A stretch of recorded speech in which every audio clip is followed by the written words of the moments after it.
बिस्मिल्लाहिर्रहमानिर्रहीम। जैसा कि हम सब जो है कोरोना वायरस की वजह से पूरी दुनिया में हालात इस वक्त ख़राब है और हम लोग भी बहुत ज़्यादा परेशान हैं। पूरे मुल्क में लॉकडाउन था और 2 हफ़्तों की वजह से मुल्क की मईशत भी बहुत ज़्यादा ख़राब हो रही है और पूरी दुनिया के हालात हम सब के सामने हैं, क्योंकि हम सोशल मीडिया पर और टीवी पे सब कुछ देखते रहते हैं। लेकिन वहीं पे मैं एक बात दोबारा याद दिलाना चाहती हूँ। शायद हम लोग भूल चुके हैं पिछले 2 माह से कश्मीर को, मकबूजा कश्मीर के उन लोगों को जो 8 माह से महसूर हैं। हम लोग जिस कर्फ्यू लॉकडाउन में हैं उसमें हमें खाना भी मिलता है, इंटरनेट भी मौजूद है, हमें हर सहूलत मौजूद है, लेकिन उन लोगों का क्या कसूर है कि वो अपनी आज़ादी की बात करते हैं। आज उनके साथ इतना जुल्म किया जा रहा है कि उनके बच्चों को जेलों में बंद करके उनको ड्रग्स पे लगाया जा रहा है।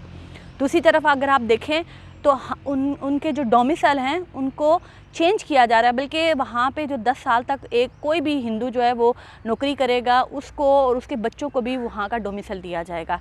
यानी कि डोमिसाइल से मुराद ये कि वहाँ की जो नेशनलिटी है।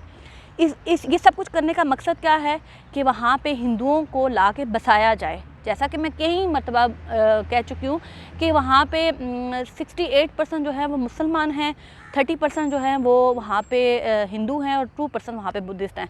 लेकिन ये इस तरह का अमल इसीलिए किया जा रहा है कि हिंदू जो है वहाँ पे ज़्यादा अक्सरियत में हो जाए और मुसलमान वहाँ पे कम तादाद में हो जाएं, अक़लियत में हो जाएं। और अगर यूनाइटेड नेशन की करारदादों के मुताबिक अगर रेफरेंडम करवाया जाए तो कल को क्या होगा, वहाँ पे हिंदू ज़्यादा होंगे और मुसलमान कम होंगे और वो स्टेट पे कब्ज़ा कर लेंगे, जो कि पिछले 73 साल से उन्होंने किया हुआ है।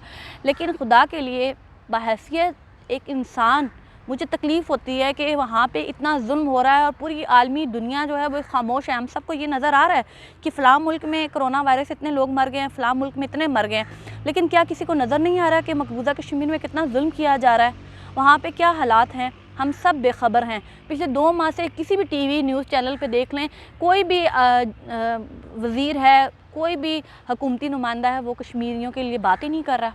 क्या हम कश्मीर को भूल चुके हैं?